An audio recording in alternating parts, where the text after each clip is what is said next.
Olá, olá.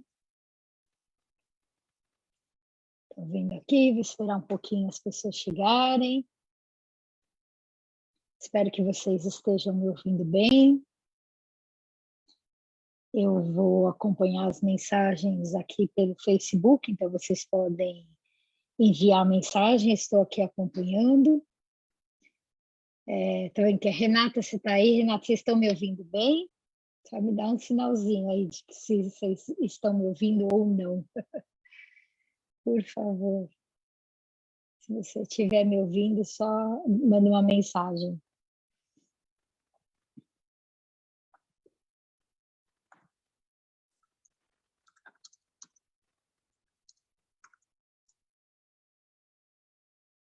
Uhum. Vou esperar um pouquinho o pessoal chegar.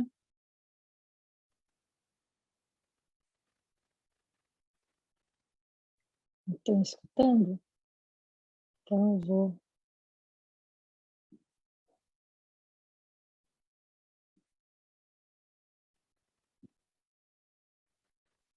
E agora, está escutando bem?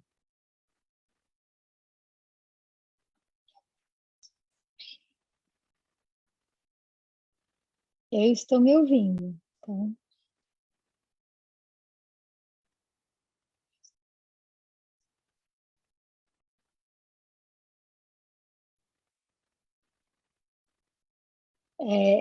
às vezes o Zoom fica mutado na. O Facebook fica mutado. Então, só dá uma olhadinha na live se não está mutado.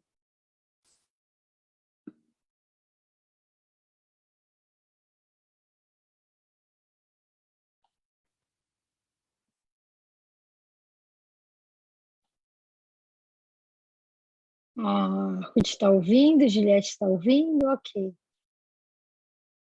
Pode ser, Renata, que esteja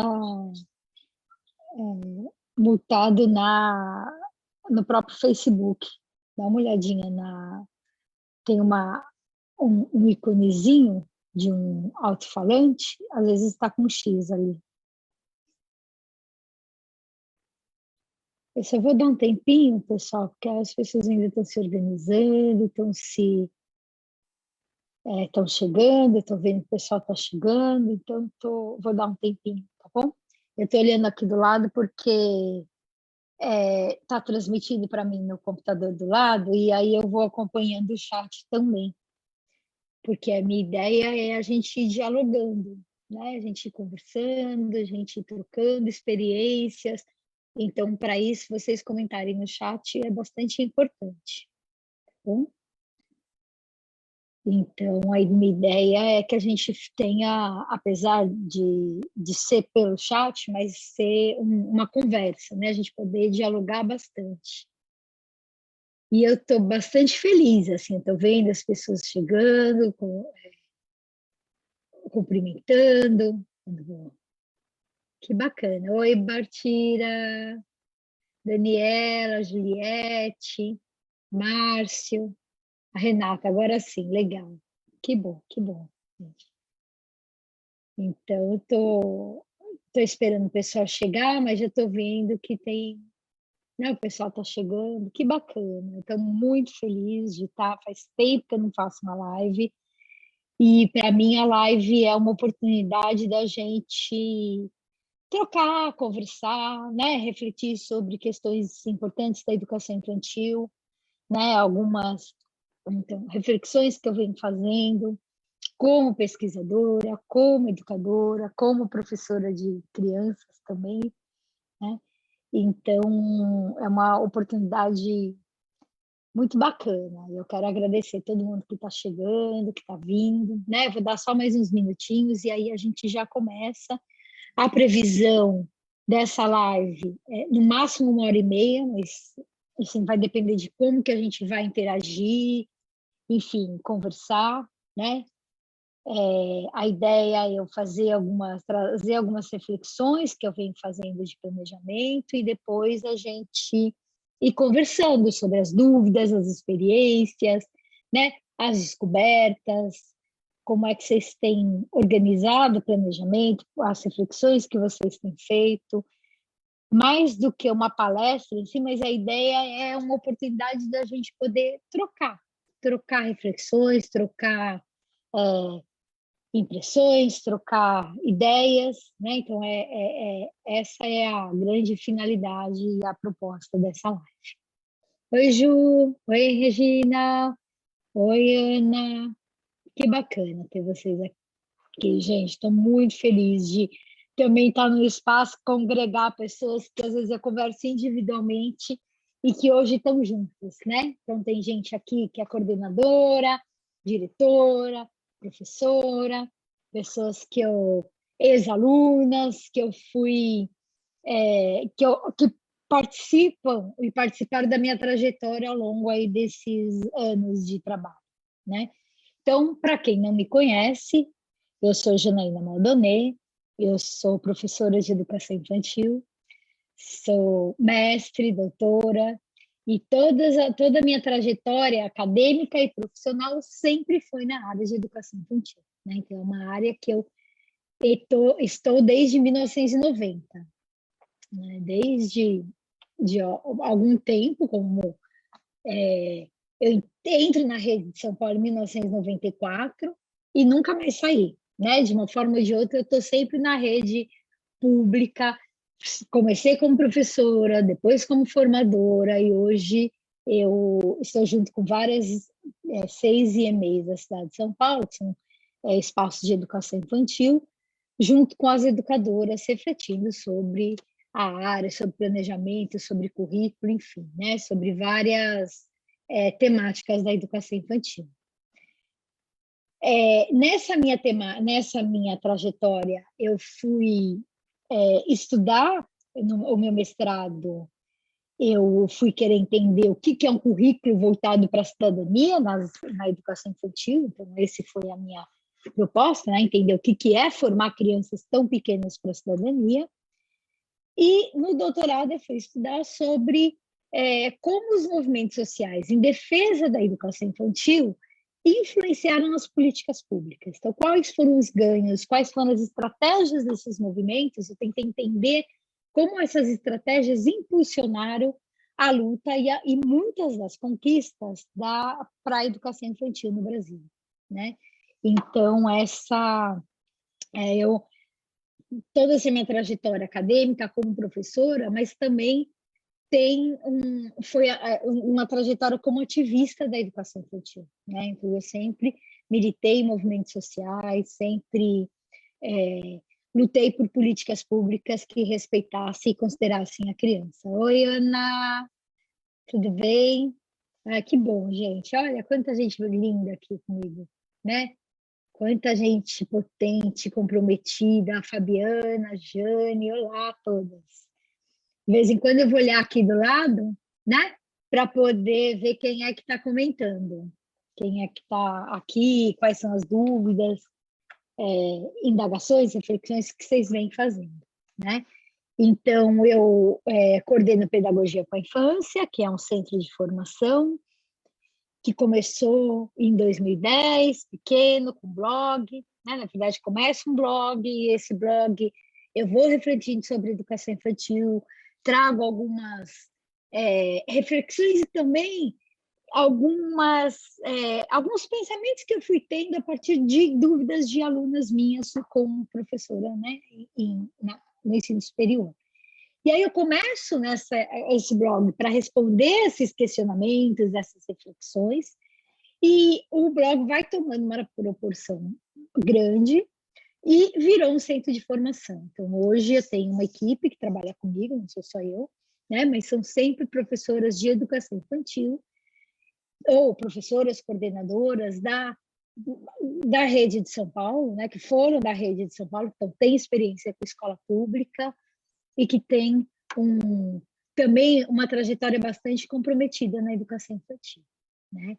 Então, hoje a gente faz assessoria e trabalha com diversas instituições de educação infantil. E eu tenho uma novidade para vocês, né? A ideia, nem sempre as nossas ideias se realizam, mas a minha ideia é fazer lives quinzenais, então já tem uma próxima live que vai ser com a Bruna Ribeiro, para discutir um livro dela, Pedagogia das Miudezas. Ela vai conversar um pouco comigo e com a Shirley Oliveira sobre o livro dela, Pedagogia das Miudezas. Depois a Shirley vem conversar com vocês, daqui a um mês, mais ou menos, sobre cantigas de roda, canantos, né, a cultura popular para a infância. Então, a ideia é a gente ir. E, Renata, também quero convidar você para falar sobre as cirandas, né? A ideia também é que essas lives elas possam ampliar o conhecimento, os repertórios e as possibilidades do trabalho com as crianças pequenas na educação infantil, né? E vocês vão ver que tem tudo a ver com a conversa hoje que a gente vai fazer sobre planejamento, né? O planejamento também tem relação com o repertório que a gente, como educadora, tem da cultura humana e das culturas populares. Então, já aproveitando hoje, como eu falei, a gente vai falar sobre planejamento na educação infantil, né? A minha ideia não é uma palestrona, mas é apresentar para vocês algumas reflexões que eu venho fazendo, né? Hoje eu também sou professora de educação infantil, né? Atuo com crianças na educação infantil, em outro contexto, mas eu estou como professora e toda essa minha trajetória de 25 anos na educação infantil vem me proporcionando algumas reflexões sobre o planejamento, né? E como a forma de planejar e pensar o planejamento foi se alterando ao longo dessas décadas. Então, um pouco o que eu quero fazer é compartilhar essas reflexões que eu venho fazendo de planejamento, tá bom? Então, sem mais delongas, bem-vindas, bem-vindos, e vamos lá, né? A gente tem... eu vou compartilhar com vocês uma tela, mas eu estou aqui compartilhando com a tela, mas estou vendo vocês aqui também, os seus comentários, então comentem, tragam contribuições, eu vou ler essas contribuições, né? Como eu falei, a minha ideia é a gente fazer um diálogo bastante potente nesse tempo que a gente tem juntos. Tá bom? Então, eu preparei um PowerPoint. Algumas escolas conhecem esse PowerPoint, que eu venho discutindo isso com algumas instituições de educação infantil, né? Então, essas escolas já viram esse PowerPoint, algumas delas. Fiz algumas modificações para essa conversa hoje, mas a ideia, então, vamos falar de planejamento. Né? E para falar de planejamento, eu vou começar com uma história que está no livro que chama Ei, tem alguém aí? Do Justin Garber, que se chama Mica. Então, eu vou começar com essa história e a gente vai conversar um pouquinho sobre essa história depois, ao longo das nossas conversas. Tá bom?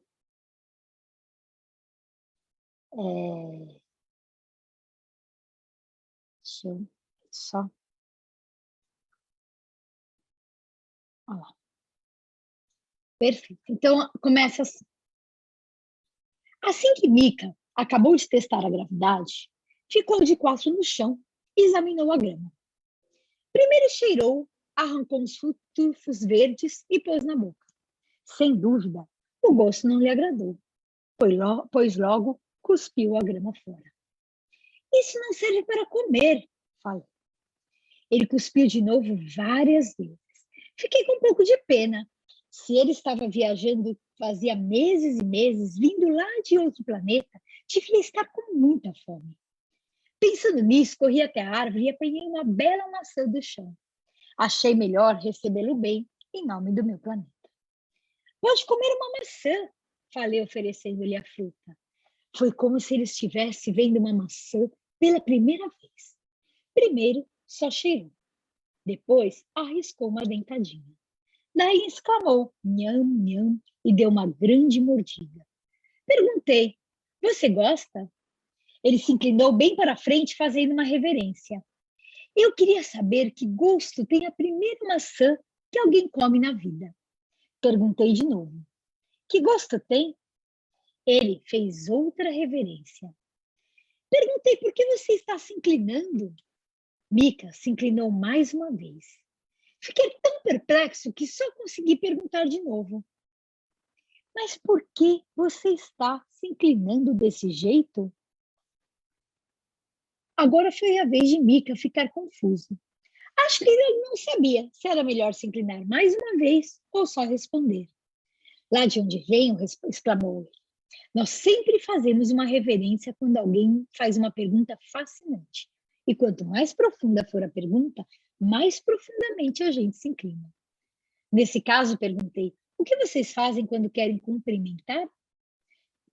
Tentamos pensar uma pergunta inteligente. Por quê? Primeiro, uma reverência rápida, já que eu tinha feito mais uma pergunta. Daí ele falou, tentamos pensar uma pergunta inteligente para fazer a outra pessoa se inclinar. Essa resposta me impressionou tanto que fiz uma profunda reverência, me inclinando ao máximo. Quando levantei os olhos, vi que ele estava chupando o dedo. Houve uma longa pausa até ele tirar o polegar da boca. Por que você me fez uma reverência? Perguntou ele num tom quase ofendido. Porque você deu uma resposta super inteligente para a minha pergunta, respondi. Daí, numa voz bem alta e clara, ele disse: uma resposta nunca merece uma reverência, mesmo que for inteligente e correta.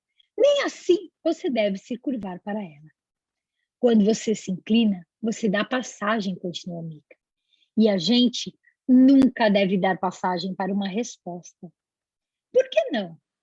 A resposta é sempre um trecho do caminho que está atrás de você. Só uma pergunta pode apontar o caminho para frente.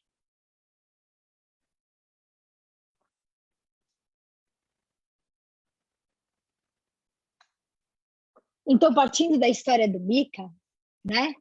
E das respostas, que as respostas elas não apontam caminhos, mas as perguntas, é que eu começo a falar de planejamento, mais propriamente dito, né? Com mais do que respostas, mas compartilhando indagações. Né? É essa a minha ideia hoje. É compartilhar com vocês as minhas indagações. Então, vamos lá. Primeiro lembrar, né? Por que indagações, né? Eu gosto muito dessa fala do Paulo Freire, que ninguém começa a ser educador numa terça-feira às 4 da tarde. Ninguém nasce educador ou marcado para ser educador. A gente se faz educador, a gente se forma como educador permanentemente na prática e na reflexão sobre a prática, né? Então, falar de planejamento às vezes parece tão batido, né? A gente já falou na formação inicial, vem falando há tantos anos, né? Mas é uma temática que a gente precisa falar sempre, sempre e sempre, né? Porque planejar traz muitas marcas de quem a gente é, de quem a gente vai se construindo como professora e como sujeito, né? Então, ele é algo permanente. A gente se constrói permanentemente como educadora e educadores. E, portanto, a gente vai se reconstruindo e vai repensando e vai remanejando, reorganizando as nossas formas de planejar e de oferecer o currículo para as crianças. Então, hoje, algumas questões aí que vão permear e que permeiam, né, que podem ser pontos de observação para a gente pensar, e eu queria também convidar vocês a refletir sobre isso, por que planejamos? Como organizamos o nosso planejamento? O que consideramos quando planejamos? Quando planejamos? Ou seja, que momentos da rotina nós planejamos? Então, essas são algumas perguntas que vão permear essas minhas reflexões e que eu gostaria que vocês também trouxessem, né? Algumas reflexões sobre essas questões, como vocês têm pensado isso, como vocês têm planejado, quais são os desafios que vocês encontram nesses planejamentos, né? Quais são as potências desses planejamentos. Então, um pouco a minha ideia é ouvir vocês nessas questões. Tá bom? E aí eu vou usar, né, com bastante o texto, um texto muito, muito bom, é um texto antigo já, mas apesar de ser escrito há algum tempo, há bastante tempo, ele é muito atual e continua sendo muito atual, né? Que é um texto da Luciana Osteto, que chama Planejamento na Educação Infantil. E aí ela compartilha algumas questões que eu gostaria também de compartilhar com vocês. Quem tiver interesse, pode me escrever que eu mando a referência direitinho do texto, enfim, né? E uma das questões que ela traz logo no começo do texto é assumir, a gente planeja porque a gente assume que a ação pedagógica necessita de preparo, né? Não é qualquer pessoa que pode ser professora ou professor de educação infantil, né? Existe um conhecimento subjacente ao educador, ao profissional educador, e esse conhecimento, ele se revela, esse conhecimento, esse compromisso, né? Esses princípios, ele se revela nas experiências que a gente pretende oferecer para as crianças, né?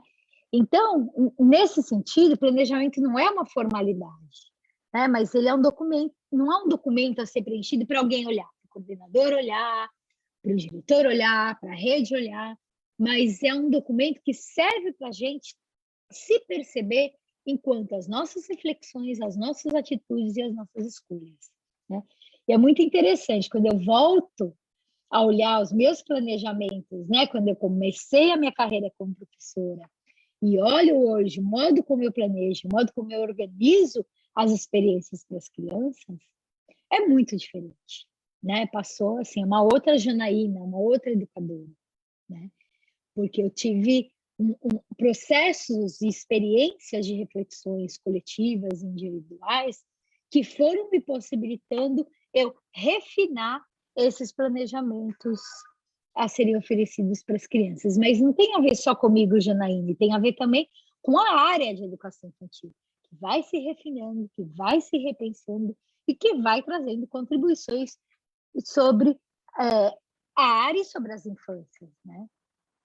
Então, nesse sentido, né, a questão não é a forma, como eu falei, de registro, mas os princípios que a sustentam, né? Então, quando a gente planeja, a gente revela para a gente e para o outro uma visão de mundo, uma visão de criança, uma visão de educação, né?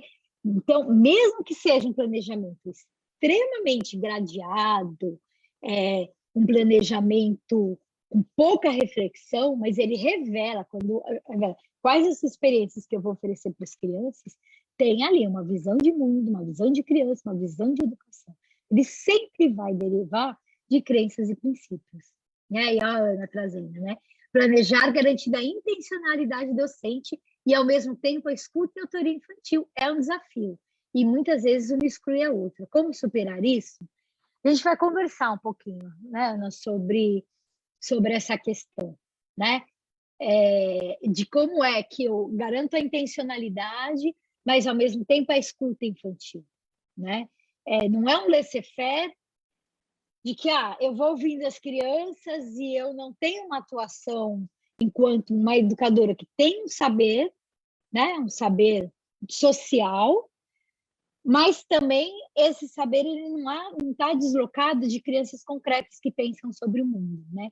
Então, a minha ideia, Ana, eu vou compartilhar com vocês um relato muito bacana que vai mostrando como essa professora, na experiência dela, ela vai, a partir da escuta das crianças, provocando e repertoriando as crianças, né, de conhecimentos de mundo, de conhecimentos sociais, científicos, e que isso vai ampliando, inclusive, os saberes e as curiosidades das crianças, né? Essas coisas andam junto, né? A gente, como alguém que repertoria as crianças, que provoca curiosidade, de que ouve essas curiosidades, esse repertório que as crianças têm, e vai devolvendo isso o tempo todo, né? Então, assim, é sempre uma ação cíclica, né? Eu ouço as crianças, eu repertorio as crianças têm novas indagações, eu vou repertoriando mais e mais, e aí a gente vai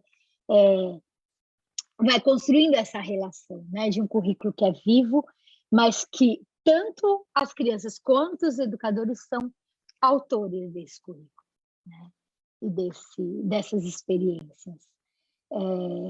Eu vou compartilhar com vocês uma reflexão do Tomás Tadeu, que está no livro Documentos de Identidade, né? Uma introdução a teorias do currículo. Ele vai falar de currículo, mas planejamento e currículo estão integrados, né? Eu planejo um currículo que vai ser vivenciado com as crianças e o currículo é esse conjunto daquilo que eu planejo e daquilo que é vivido efetivamente, né? E aí sempre o Tomás Tadeu ele traz qual a nossa aposta, qual é o nosso lado nesse jogo, o que vamos produzir no currículo entendido como prática cultural, os significados e sentidos, as representações que os grupos dominantes fazem de si e dos outros, as identidades hegemônicas. Vamos fazer do currículo um campo fechado, impermeável à produção de significados e de identidades alternativas? Será o nosso papel de conter a produtividade das práticas de significação que formam o currículo? Ou vamos fazer do currículo um campo aberto que ele é? Um campo de disseminação de sentido, de polissemia, de produção de identidade, voltados para o questionamento e a crítica. Evidentemente, a resposta é uma decisão moral, ética, política de cada um e uma de nós. Temos de saber, entretanto, que o resultado do jogo depende da decisão que tomamos partido. O currículo é, sempre e desde já, o empreendimento ético, o empreendimento político. E não há como evitá-lo, né? Então, quando eu planejo determinadas experiências e eu reflito sobre essas experiências para replanejar outras experiências, eu tenho um compromisso ético e político, né, com aquele grupo de crianças e com aquela instituição e com aquela sociedade. E se dar conta disso é fundamental, porque por mais que algumas vezes a gente tente tecnicizar o planejamento e, portanto, o currículo, ele nunca é uma questão técnica. Ele sempre é um empreendimento político e ético, e ele passa uma mensagem para as crianças que estão vivendo aquele currículo, que foi ou não planejado, né? E aí, continuando o texto da Luciana, né? Vão escrevendo, gente. Estou acompanhando aqui o que vocês estão trazendo e vou tentar ir incorporando essas reflexões, essas perguntas e essas contribuições de vocês, tá? Na minha fala. Então, sintam-se à vontade para escrever. Oi, Laís. O ato de planejar, então, pressupõe um olhar atento à realidade. Por que isso, gente? Porque a gente pode planejar experiências das mais interessantes do mundo do nosso ponto de vista. Mas se ele não conversar com as crianças concretas que a gente tem, além da gente poder se frustrar, porque ele não tem relação com aquilo, pode ser que o significado que aquelas experiências tenham para a gente não seja o mesmo significado que essas experiências tenham para as crianças. Portanto, ao planejar, é muito importante a gente exercitar essa percepção. Quem são essas crianças? Quais são os desafios que essas crianças têm? Quais são as potências que essas crianças concretas têm? E aí eu vou tomar essas decisões. Então, eu vou dar um exemplo para você, né? Uma vez, como professora de e-mail, eu estava com um grupo de crianças que chegaram e elas desenhavam livremente e quase todas desenhavam aquela casinha estilizada, o passarinho estilizado, né? A árvore também, tudo bem estilizado, bem quadradinho, vamos dizer, né? Tudo igualzinho. E eu tinha um desafio. Se uma das nossas objetivos na educação é ampliar as possibilidades das crianças de se expressar, né, por meio de diferentes formas de arte, eu precisava ajudar essas crianças a se expressar de outras maneiras que não fossem essa casinha, essa árvore e o pássaro, enfim, estilizado. Então, eu precisei buscar alguns caminhos para trabalhar com essas crianças que as ajudassem a ampliar esse repertório. Diferente de outras crianças que eu também já tinha em outros anos, que tinham um conhecimento e uma formas de expressão muito mais elaborada e detalhada. O objetivo era o mesmo, mas o modo de organizar essas experiências para grupo de crianças que tinham repertórios de expressões artísticas muito diferentes exigiam de mim caminhos diferentes, né? Então, acho que pensar, esse é um exemplo que eu gosto de dar, porque ele, como fala, ele ajuda a gente a deixar mais explícito, né, o que essa teoria está dizendo. Então, esse foi um jeito que eu fui pensando aí eu fui criando toda uma estratégia de experiência para esse grupo de crianças, né? Então, voltando, né, eu gosto muito dessa imagem do Tonucci, em que ele mostra, né, as crianças estilizadas e esse outro jeito da criança pensar, que é muito mais simbiótico, muito mais amplo, né, sistêmico da vida, né?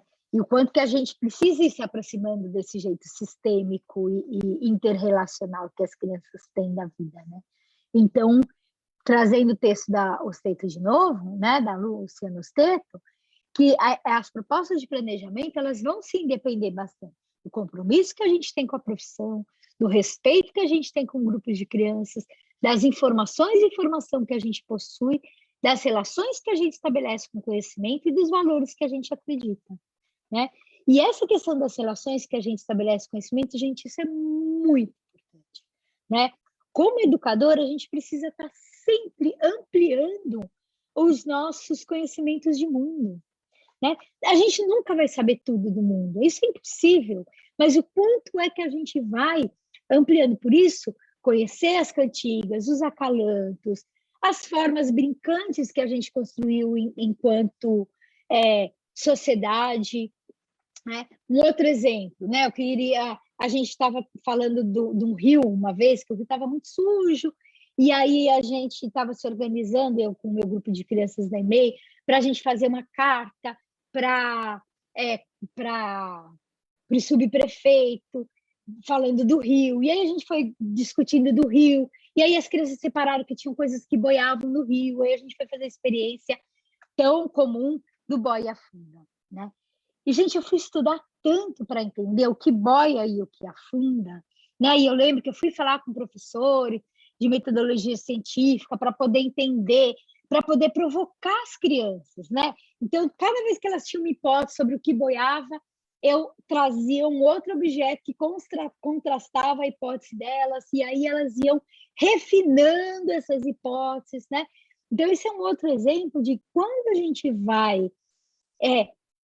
provocando as crianças, também nos provoca como educadores, né? Então, a gente também precisa ir o tempo inteiro ampliando o nosso conhecimento de mundo junto com as crianças, né? A partir das experiências que a gente vai oferecendo para as crianças, né? Para que a gente possa ir provocando e ampliando também os conhecimentos de mundo das crianças, né? Então, isso é um exemplo, né? Ó, Renata aqui, né? Traz uma contribuição. Esse pensamento ético em respeito às crianças e os bebês já possibilitam outras formas de atuação, de relação e de interação junto às crianças e os bebês, tornando-os como protagonistas do processo de ensino e de aprendizagem. Compromissos éticos que se reverberam no território, na cidade e no mundo. Exato, né? Porque é uma forma de se relacionar com as crianças, mas também de se relacionar com o mundo e com a vida, né? A Ana aqui, ó, escutar as crianças e cultivar um olhar atento envolve sensibilidade, compromisso ético e social, mas também está ancorado na formação que nós professores temos. Acredito que envolve a qualificação e o fortalecimento da formação docente. Estudar é um ato de resistência. Exato, isso mesmo, né? E aí, Ana, pensando, né, nas formas de planejamento que a gente já viveu enquanto área, né? Quem já está há bastante tempo na área sabe e que já passou por vários processos de formas de planejar, né? desde a listagem de atividades. Então, o que eu fazia?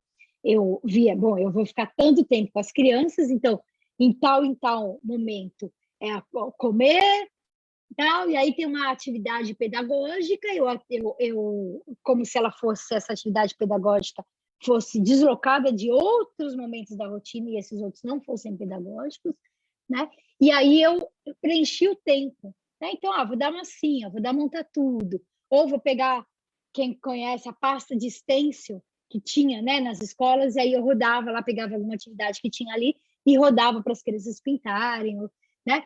Ou então a gente já passou pelo processo das datas comemorativas, e aí eu queria ouvir aí quem passou pelo magistério, como eu, que tinha as pastas das datas comemorativas, que para se formar no magistério a gente precisava fazer essa pasta com pelo menos 3 atividades de cada data comemorativa para poder trabalhar com as crianças, né? E que depois essa pasta virou livros que eram vendidos durante Laís, valia a nota, e no meu caso não se formava sem a pasta, né? E depois viraram livros que eram vendidos, inclusive, nas escolas, né? Nos momentos, nos congressos, nos seminários, aqueles livros de datas comemorativas com atividades para as crianças pintarem, né?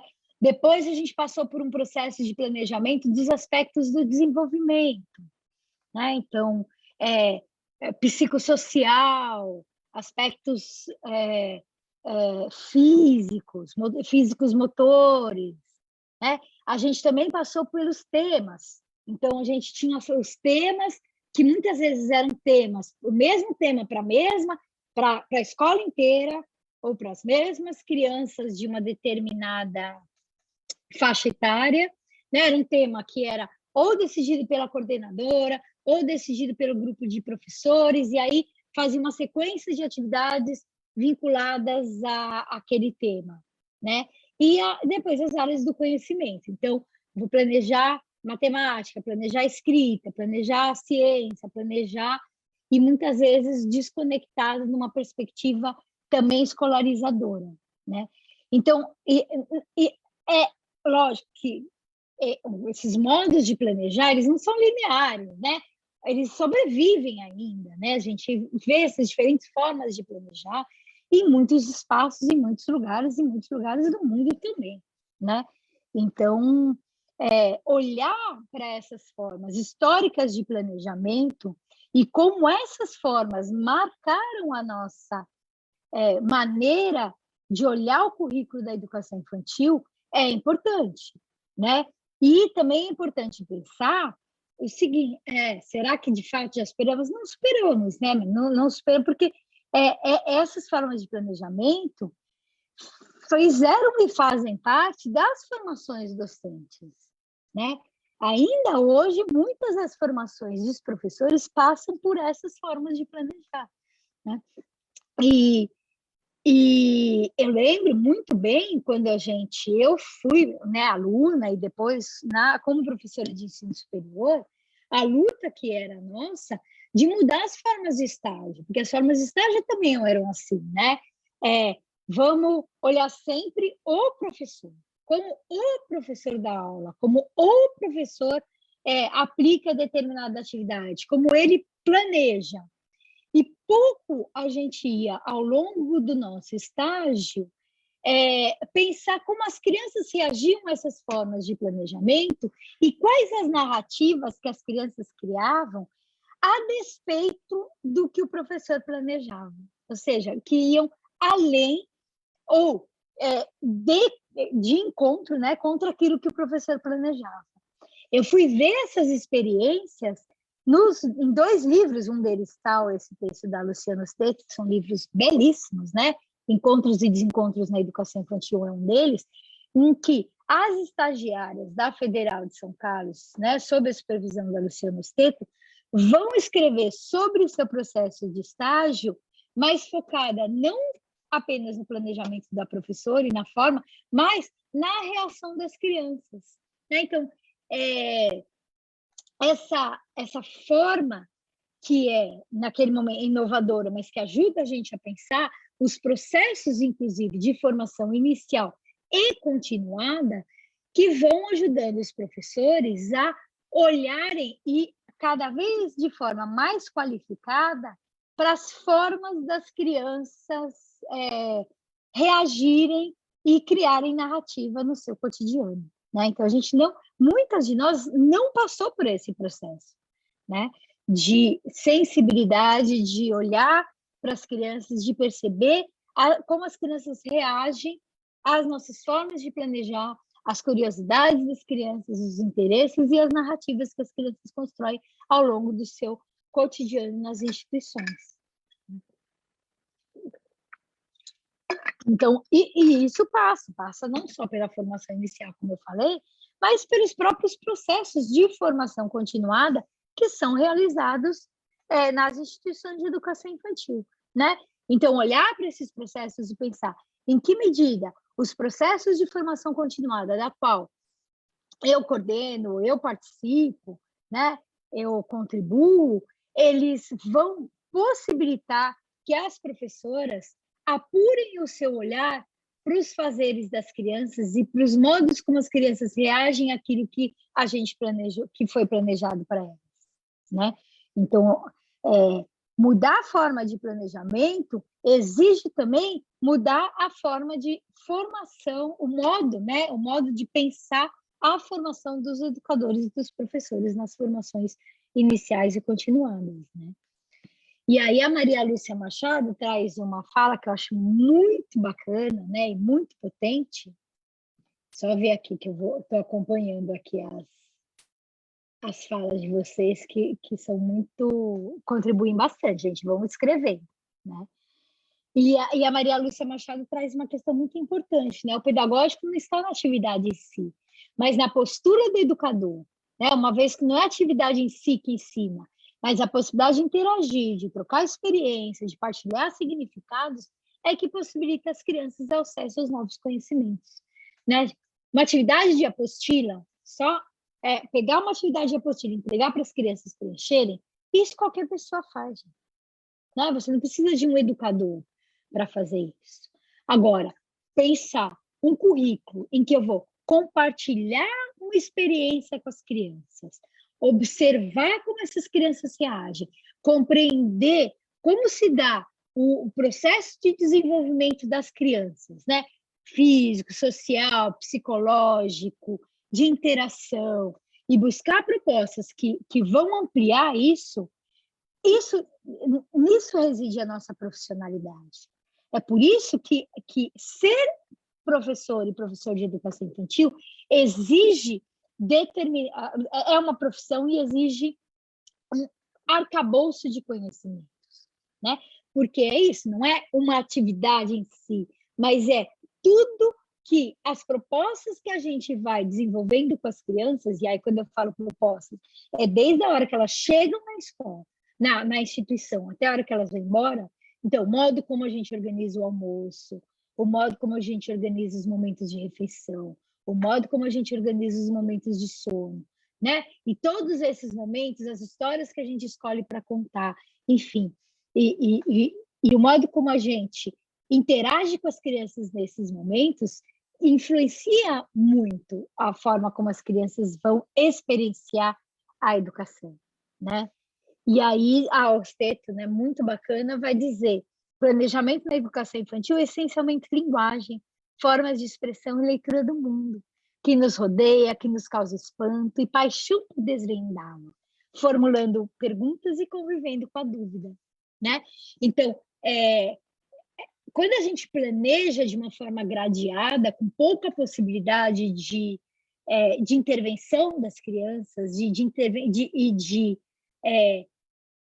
compreensão nossa do que as crianças estão pensando sobre isso, a gente não permite que as crianças desenvolvam, muitas vezes, esse espanto, essas perguntas, essa paixão de conhecer o mundo, né?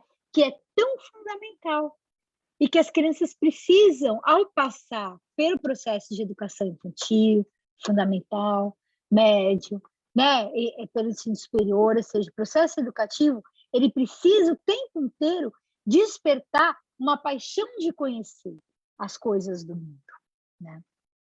E isso é outra coisa para pensar. Em que medida os nossos planejamentos possibilitam que as crianças tenham paixão de conhecer o mundo, né? Que elas possam ter dúvidas, que elas possam ter questionamento, que a gente possa desenvolver essa narração desse currículo coletivo com elas, né? Então, porque planejamento pressupõe essa relação de respeito, de afetividade, de interação e de partilha, né?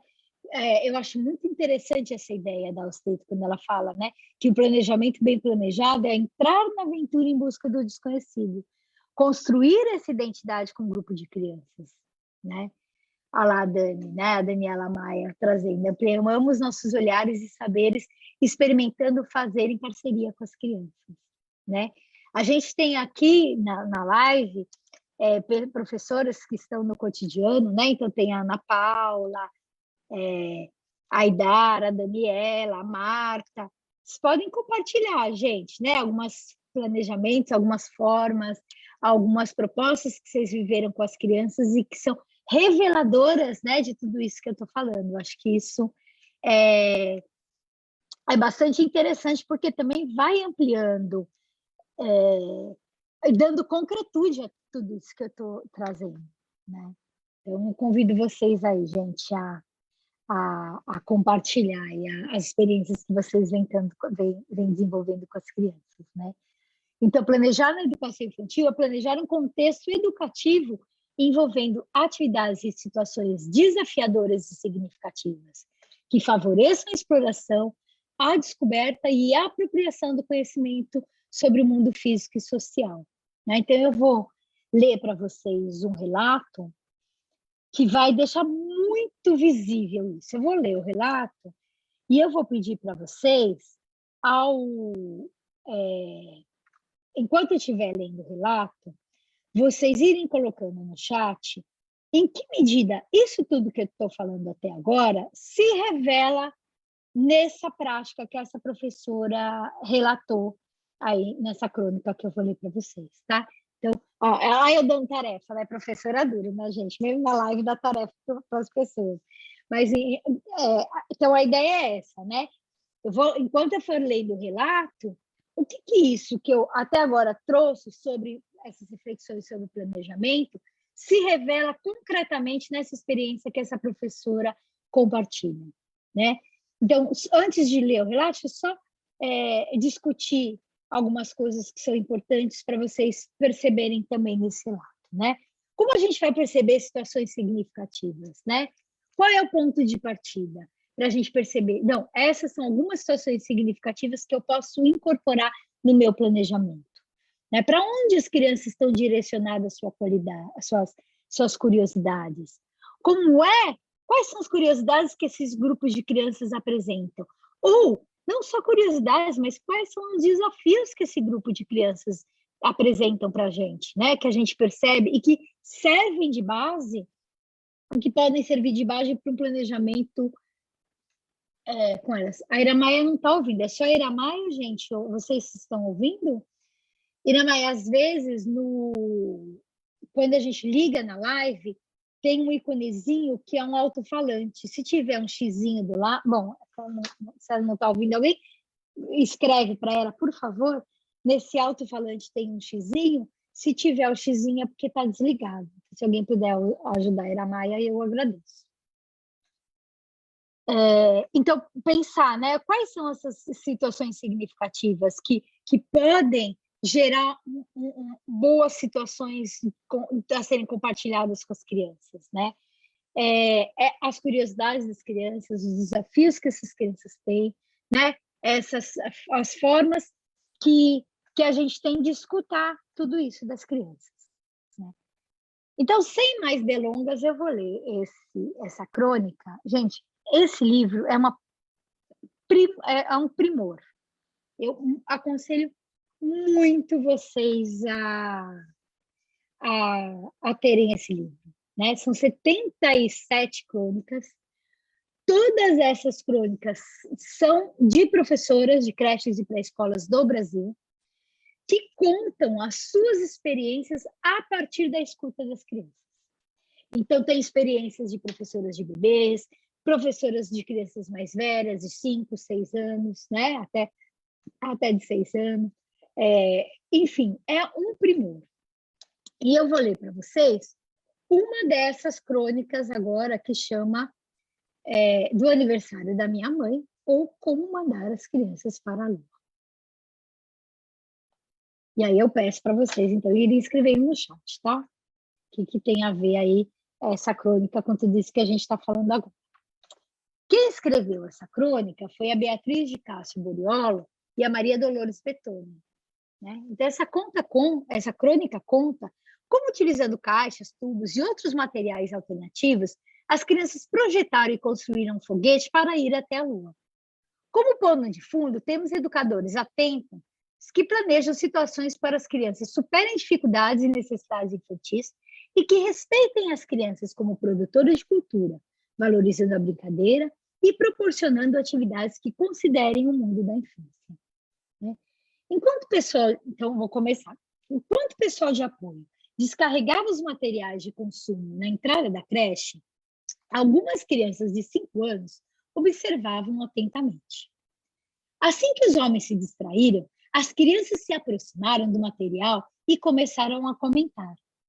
Nossa, que caixa grande! O que será que tem aí dentro? Deve ser uma geladeira. A minha mãe comprou uma lá em casa e a caixa era bem grande. Eu acho que é um brinquedo novo para o parque. Nesse momento, um dos homens se aproximou e falou: Não tem nada nessa caixa, ela está vazia. Olhem. Ué, então, por que você trouxe? As professoras pediram para eu trazer caixas grandes aqui para a creche, pois as crianças se aproveitam para fazer outras coisas. Então vamos contar que a caixa chegou. Você sabe, crianças de 5, 6 anos gostam de novidades e fofocas. E todos saíram correndo. A professora da turma, que observava tudo a certa distância, aproveitou a oportunidade para problematizar a situação e propor ao grupo pensar em alternativas para a utilização da creche. O que poderíamos fazer com essa creche? É para a gente entrar nela. Vamos fazer uma cabana. Não, vamos fazer uma casinha. Um carro. Muitas foram as sugestões de construção. De repente, uma das crianças, que até então permanecera calada, após olhar insistentemente para a caixa como se quisesse misturar a ela, disse: Vamos fazer um foguete para viajar para o espaço sideral. Fez-se no ambiente um silêncio cordato, e depois de alguns segundos, iniciou-se a tempestade de ideias. A professora, percebendo que as crianças tinham poucos argumentos e informações sobre o tema, e que o assunto se esgotaria em uma breve brincadeira, sugeriu ao grupo que primeiro pesquisassem um pouco sobre os modelos e os componentes dos foguetes. Após alguns dias, as crianças trouxeram inúmeras informações de casa, livros, revistas, fotos, pesquisas na internet, etc. A professora também preparou livros, materiais de jornais e revistas científicas para ler com o grupo. Organizou visitas monitoradas ao observatório e trouxe vídeos de documentários e filmes para assistirem. De posse de todas as informações, o grupo pôde dedicar-se à elaboração do projeto. Em princípio, cada um desenhou seu foguete preferido e juntos escolheram entre os desenhos qual modelo seria mais apropriado para a caixa. O próximo desafio do grupo consistia em definir quais materiais seriam utilizados para compor cada parte do foguete. Uma das crianças sugeriu que as turbinas fossem feitas de garrafas plásticas. Outras, que os botões do painel de controle fossem feitas de tampas de produtos de limpeza. Também definirem o local da porta e se viram diante de um impasse sobre a janela. Precisamos colocar um vidro na janela para o ar do foguete não escapar. Mas criança não pode usar vidro, vamos ter que pôr outra coisa. Mas janela é feita para ver do outro lado. Se a gente não puser vidro, a gente não vai poder ver. A professora pediu que cada um pensasse em casa em soluções para o problema. No outro dia, trocasse informações. Pediu também que pensasse em um nome para o foguete. Uma das crianças lembrou que o foguete sempre tem uma missão para fazer no espaço, e eles teriam que pensar nisso também. No outro dia, as crianças vieram cheias de alternativa para os problemas. Cada um tinha um nome para dar e uma missão para cumprir. A professora propôs uma votação para a escolha do nome e uma discussão em roda de conversa sobre a possível missão. Também questionou o grupo sobre a janela. Nesse momento, uma das crianças levantou-se gloriosa e disse: ontem foi aniversário da minha mãe. Não é isso que ela está perguntando, é sobre o foguete. Eu sei o que ela está perguntando. Deixa eu terminar de falar. O grupo silenciou, autorizando o amigo a prosseguir a conversa. Ontem foi aniversário da minha mãe. E eu e meu pai compramos um bolo na padaria e o bolo veio num prato com tampa transparente e oval, tirando o prato da mochila. A tampa do bolo é o foguete da janela, é a janela do foguete. Espanto geral. As exclamações e euforias foram tantas que quase quebraram a janela. Em votação, decidiram que o foguete teria o nome Foguete do Brasil. E em roda de conversa, chegaram ao difícil consenso que o foguete teria a missão de contar todas as descobertas que a turma do Sol fez sobre o espaço. A professora sugeriu que o grupo relatasse em desenhos e também em vídeo as informações. E assim aconteceu. Primeiro, fizeram uma lista de tudo o que queriam relatar em vídeo. Uma das crianças sugeriu que a música tema da turma Canto de Povo de Algum Lugar fosse incluída no vídeo. O grupo organizou uma dança com tecidos para o momento. Mas o grande problema agora era fazer a ponta do foguete. Vamos dobrar o papel em triângulo e colocar, falou uma criança. Mas o resultado não agradou ao grupo. Vamos colocar uma caixa pequena em cima dessa. Mas também não atendeu às expectativas. Até que uma das crianças disse: já sei, vamos fazer um chapéu de bruxa bem grande que ficará parecendo uma ponta do foguete. Dessa vez, a tentativa agradou a todos. Para concluir, faltavam apenas o acabamento. A cor foi escolhida seguindo o critério do nome, pois o foguete do Brasil tinha que ter as cores do Brasil. Foguete pronto, todos aos seus lugares. Contagem regressiva. 5, 4, 3, 2, 1. Parem! Onde vocês pensam que vão? Plumpt, plapt, zum. Não vão a lugar nenhum.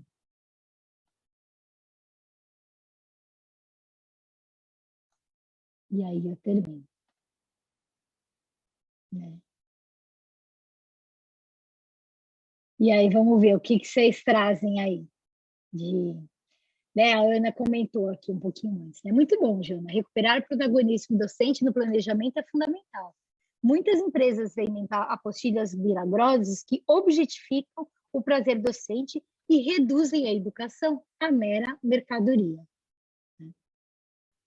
A Josiane. Estou no berçário, e como é difícil a demanda do cuidar e educar. A demanda das febres, de acolher os choros, ter um olhar cuidadoso e atencioso para cada bebê. Das trocas tão constantes que às vezes nos atropelam. Né? E aí, né, Josi, que bacana ver que você está aqui, né? A Josi foi minha aluna na Sumaré já há algum tempo, né, Josi? No planejar as trocas, planejar esses momentos, né, do cuidado e da educação, planejar todos os momentos, né, pensando que cuidado e educação eles estão integrados, é fundamental, né? Então, que cantigas que eu posso cantar para as crianças, para aquela criança em específico, para uma criança específica, para outra, quais acalantos eu posso cantar enquanto eu estou trocando, como é que eu vou fazer essa troca, né? Algumas crianças exigem outras posturas quando eu estou trocando. Então, quais são as diferentes formas que cada criança vai demandar para essa troca? Né? Quais são como é que eu vou me organizar se eu tiver uma outra pessoa que nesse momento vai estar comigo? Como é que está na sala? Como é que a gente vai se organizando nesse momento? Né? Para os bebês, a troca é um momento, é uma atividade educativa extremamente privilegiada. Então, olhar para isso, planejar essa troca para aquele grupo de bebês e para cada criança específica é algo bastante importante, né? E aí a Renata traz, né, tantas possibilidades, ampliação de repertório, busca, investigação constante, né? Tantas relações que as crianças foram fazendo nessa experiência, né? A Ana. Relato muito rico, apresenta curiosidade infantil, olhar atento, intencionalidade docente, além de demonstrar que as crianças são muito sabidas e, a partir da ação docente, podem avançar em seus conhecimentos, né? Isso é importante, né? Porque, às vezes, a gente vai para uma curvatura, né? Que, assim, bom, vamos ver as curiosidades das crianças e é como se o professor não tivesse um papel aí, né? Mas olha só esse professor, né? Que vai buscando material, vai repertoriando as crianças de materiais sobre foguete, para ampliar o conhecimento de mundo das crianças, não só sobre o espaço sideral e sobre o foguete, mas sobre como buscar e como ter acesso às diferentes fontes de informação, né? E aí você pensa nessa perspectiva que a educação é muito mais complexa, né? Então, o professor que também é pesquisador, né? Ele podia não saber sobre espaço sideral e foguete antes dessa experiência com as crianças, mas ele também vai pesquisando, ele também vai se munindo de informações para poder provocar as crianças nessa relação, né? Que tem a ver com aquilo que eu falei. 2011, né, Joyce? Que eu fui, nossa senhora, fui sua professora há 10 anos, 12, 11 anos, né? Mas, enfim, a gente se munir, isso é muito importante, gente, né? A gente o tempo inteiro se repertoriar para a gente poder ajudar as crianças a se repertoriar, né? Aí a Marta, né? Quantos desafios mediados pela postura do professor que acompanha e acredita na criança potente, que potencializa a trajetória vivida nessa construção. E é isso, né, Marta? Eu preciso acreditar mesmo que a criança é potente. Só se eu acreditando que a criança é potente que eu vou planejar, fazer um planejamento em que essa potência das crianças sejam reveladas e sejam possíveis, né? Essa mesmo, Rê, todo dia, eu não sei, não vou conseguir cantar, mas todo dia só levanta e a gente canta só de todo dia. Esse é o canto do povo de algum lugar, né? Aí a Patrícia traz ali, ó, estou trabalhando com as professoras do Projeto Planetas, e como esse tema de planejamento é muito potente para as formações das docentes, né? Então, assim, pensar, por exemplo, na proposta continuada de formação, em que a gente pegue um projeto de uma determinada grupo de crianças e que reflita sobre esse projeto com todas as outras professoras, né? Então, a gente tem momentos na nossa formação continuada em que a gente possa socializar os projetos que a gente está desenvolvendo com cada grupo de crianças, as nossas descobertas como professora, tanto dos conteúdos que envolvem as temáticas do projeto, mas também quanto os conteúdos que envolvem as interações que eu provoquei com as crianças, as questões que as crianças me provocaram a pensar na interação com elas, né? Então, é possível a gente pensar outras formas de educação continuada, né? E a Ana traz, né? Identifiquei que a professora teve um olhar atento para as curiosidades e as diferentes percepções e repertórios das crianças sobre as caixas. A partir daí, planejou diferentes ações para ajudar no avanço do conhecimento inicial, incluindo problematização, momentos de partida de significado, entre outros. Adorei o relato. Ana, esse livro tem mais de 70 relatos, é muito bonito, né? E todos os relatos têm como perspectiva a escuta das crianças e um currículo que é vivido nessa interação e nessa partida, né? Então, ele também é um repertório bem bacana para a gente como educador, não de uma receita pronta, mas de repertórios de formas como as professoras foram descobrindo essas formas de se interrelacionar com as crianças e de se repertoriar, né? Aí a Dani, né, traz Daniela Amaro. Por trás do ato da escuta existe normalmente uma curiosidade.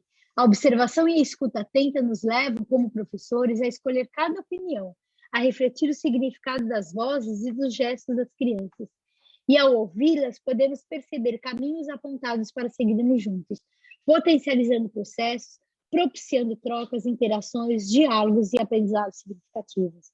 Da escuta das crianças nasce nossa intencionalidade, marcadas no projeto. Isso aí, né, Dani? E aí eu vou dar um exemplo, Dani, pensando nessas duas questões que eu trouxe antes, né? A escuta das crianças e aquilo que a gente quer oferecer para as crianças, né? E aí eu vou meio que terminando um pouco essas nossas reflexões. E eu vi de deixar um espaço para a gente compartilhar também mais dúvidas, mais reflexões. O tempo todo eu fui falando, né? Pedagógico envolve cuidar da educação compartilhados, né? Mas vamos pensar especificamente o brincar no cotidiano da educação infantil, pensar como é que a gente tem planejado o brincar de uma maneira geral, né? Então, por exemplo, para a gente pensar como a gente planeja, para a gente qualificar nosso planejamento, a gente precisa partir de algumas questões, né? E aí por isso que eu trouxe o Mica logo no comecinho, né? O planejamento, ele vem menos de certezas e mais de indagações. Então, quando eu penso, por exemplo, planejar situações que envolvem brincar com as minhas crianças e na instituição, eu posso pensar, eu permito que as crianças, os bebês e as crianças brinquem? Em que momento elas brincam? Ou em que momento eu permito mas momentos que elas transgridem e elas brincam a despeito das minhas permissões ou dos momentos que eu planejei para elas brincarem. A gente ajuda esse grupo de criança a estruturar repertórios que enriqueçam essas brincadeiras. Então, do que essas crianças brincam? Como a gente enriquece as brincadeiras das crianças? De que maneira a gente pode enriquecer esse repertório de brincadeiras das crianças? Por meio de histórias, por meio de imagens, por meio de vídeos de outras crianças brincando, por meio de convidar familiares para relatar brincadeiras para as crianças. Quais são as maneiras que a gente estrutura e amplia o repertório do brincar das crianças? Quando temos brincado com as crianças? E como têm sido essas formas de brincar?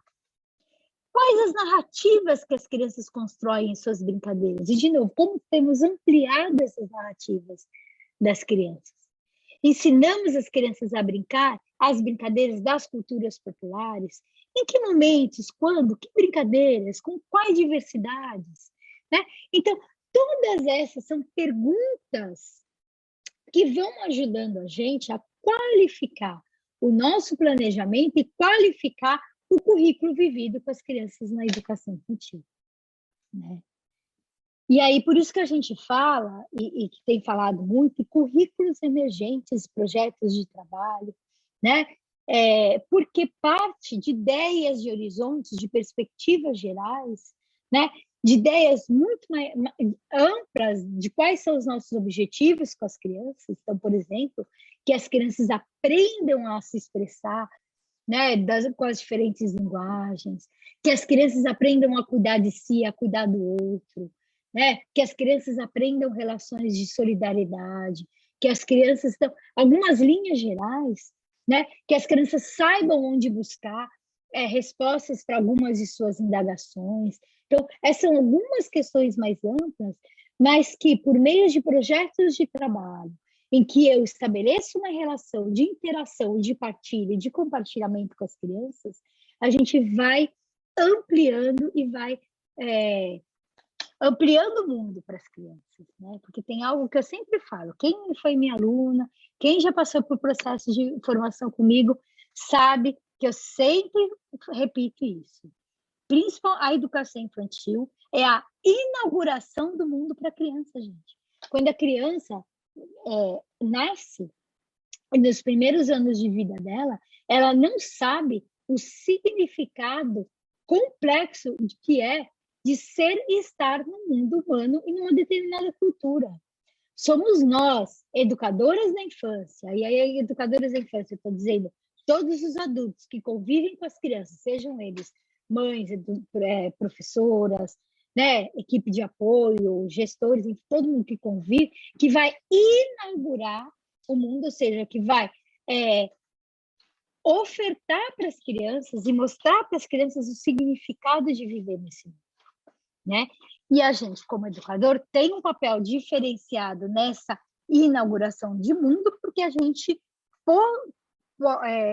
teve uma formação inicial e tem uma formação continuada que nos permite refletir sobre as experiências que a gente oferece para as crianças coletivamente e profissionalmente, né? Então, acho que isso é algo bastante importante a gente pensar, né?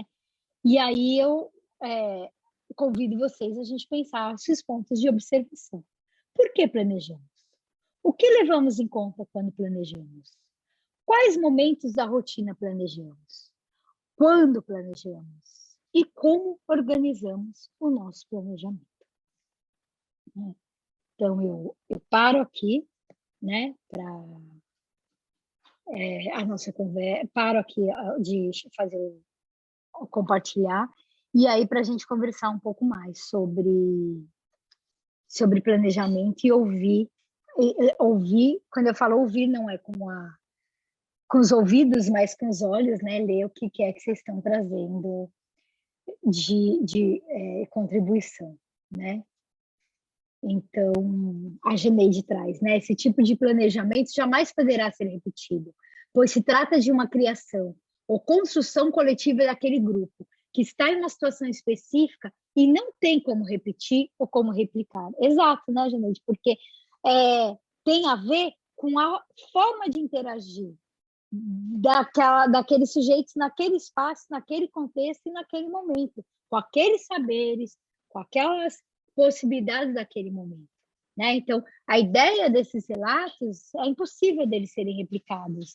O que eles podem dar são insights para a gente, como professora, pensar o planejamento com as crianças, mas repetir não dá, né? Eles não vão repetir, né? A Josi, né? Trazendo. Mas é isso que eu tenho que me atentar.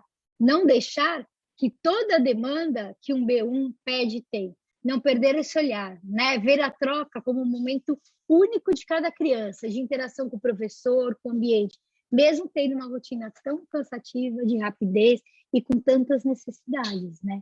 Às vezes, shows, não dá para a gente ter uma qualidade de entrega para todas as crianças todos os dias, né? Mas como é que eu vou planejando também uma qualidade de entrega para algumas crianças?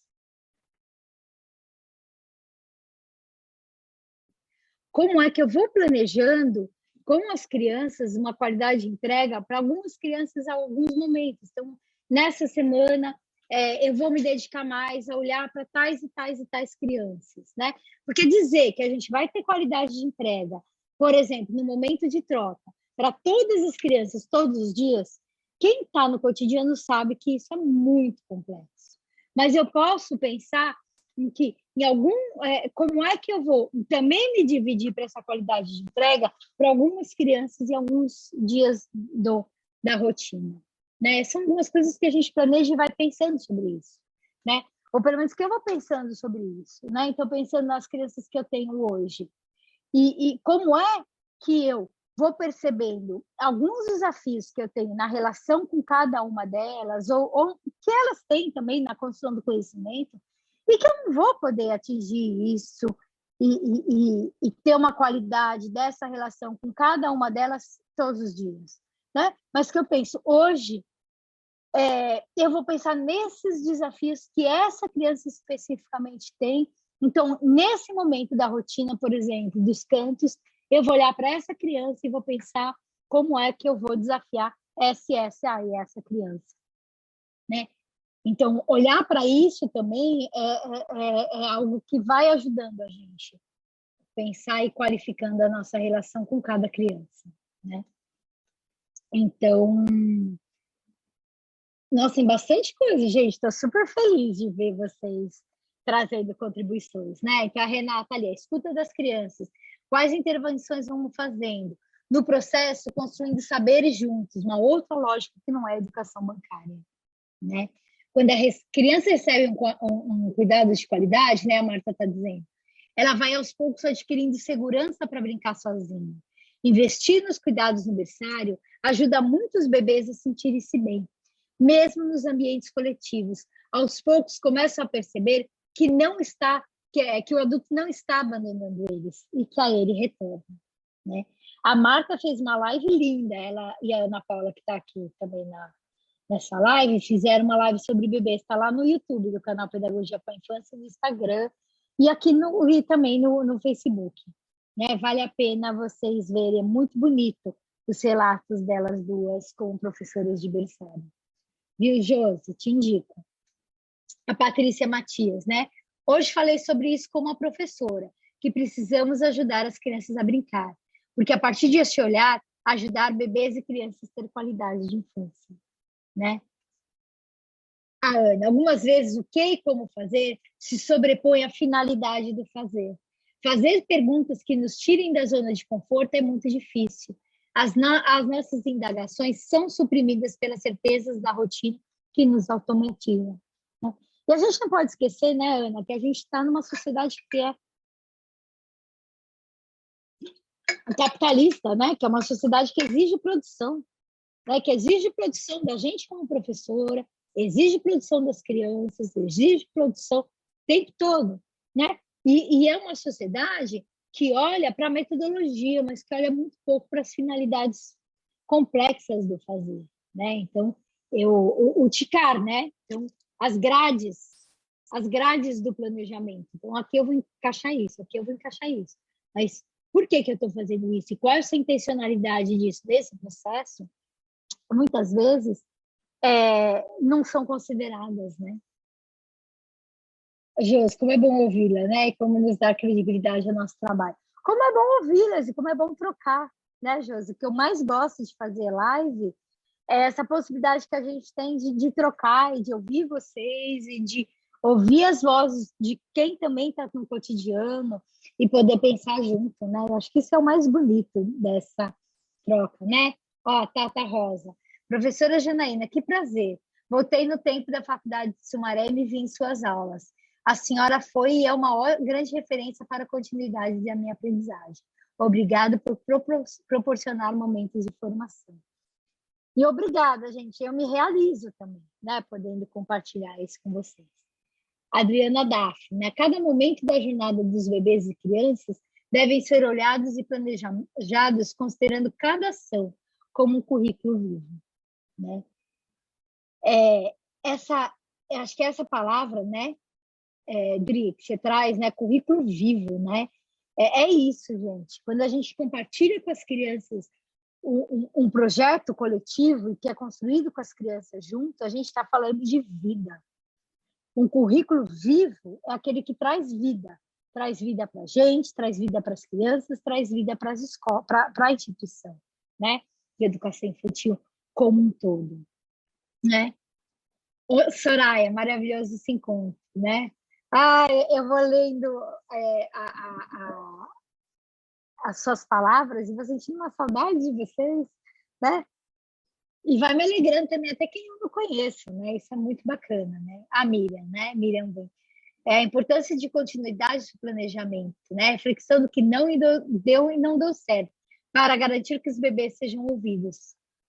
Isso é fundamental, né, Miriam? E é por isso que eu insisto tanto que os projetos de formação, as propostas de formação continuada, elas precisam ouvir. Travou porque a internet travou, né? Mas vamos lá. Então, a Renata traz ali, né? Janaína nos surpreendendo, né? Com os comentários. Oi, Marta, me interessei na sua live. Pode passar o link, Marta, se você puder tentar, né?